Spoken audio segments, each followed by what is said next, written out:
नागिन अपनी बेटी का रूप बदलती है, लेकिन उसके सर के ऊपर का मणि निकालना भूल जाती है और कहती है, बेटा यही पास में खेलना, कहीं दूर जाना मत, मैं थोड़ी देर में आती हूँ। थोड़ी ही देर में वहाँ एक शिकारी आता है और नागिन की बेटी के ऊपर चमकता मणि देख उसके ऊपर बंदूक से गोली मारता है। नागिन की बेटी गोली लगते ही असली रूप में आ जाती है। शिकारी मणि लेकर चला जाता है। जब नागिन वापस आती है तो देखती है बेटी मर चुकी है। तब वो बेटी की आंखों में देखती है कि एक शिकारी ने उसकी बेटी को गोली मारी है। नागिन तुरंत आंखें बंद करके बेटी के नागमणि का पता लगाती है। उसे जंगल में शिकारी दिख जाता है। फिर वो उस शिकारी को ढूंढने जंगल में जाती है। शिकारी उसे देखते ही उस पर धाए धाए बंदूक चलाता है। नागिन उसकी गोली को निगल लेती है। वो गोलियां बरसाता है, लेकिन नागिन के पास आते ही गोलियां गायब हो जाती है। फिर नागिन उसके पास आकर उसे डस लेती है और शिकारी मर जाता है। नागिन अपना बदला पूरा करके और बेटी की नागमणि लेके अपनी बेटी शेषा के पास चली आती है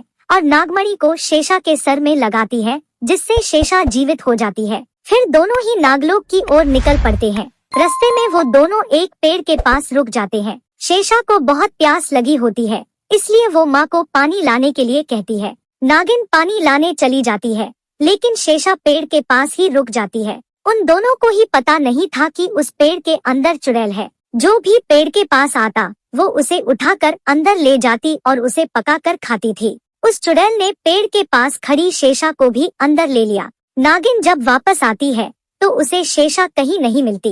तब नागिन अपनी आंखें बंद करके बेटी के नागमणि को ढूंढने की कोशिश करती है। उसे दिखता है चुड़ैल ने उसकी बेटी को ऊपर लटका रखा है और नीचे से आग लगाई हुई है। नागिन को बहुत गुस्सा आता है। वो उसे ढूंढने उसी जंगल में आती है और उस पेड़ के गड्ढे के अंदर चली जाती है। अंदर वो चुड़ैल की दुनिया में पहुंच जाती है। चुड़ैल उसे देखते ही उस पर अपना भाला फेंकती है। नागिन उसके भाले का वार चुकाकर उसे एक जोर का घुसा मारकर हवा में गायब करती है और फिर अपने नागमणि से चुड़ैल के ऊपर जादू फेंकती है। चुड़ैल नागमणि के जादू से जलने लगती है और मर जाती है। नागिन शेषा को लेकर बाहर आती है और उसे नागलोक की ओर ले जाती है, लेकिन नागलोक जाते जाते उसका नागमणि नीचे गिर जाता है। एक औरत घाट पर कपड़े धो रही थी, वो उसके सामने गिरता है।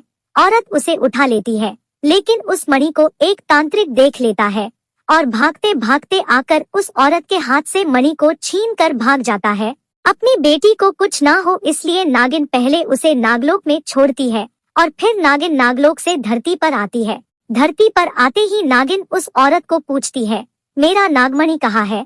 वो औरत कहती है, एक तांत्रिक मेरे हाथ से छीनकर भाग गया। नागिन उस तांत्रिक के पास जाती है। तांत्रिक नागिन को कहता है, मैं तुझे तेरा नागमणि कभी नहीं दूंगा। नागिन उस पर हमला करने आगे आ रही होती है कि तभी तांत्रिक बिन बजाने लगता है।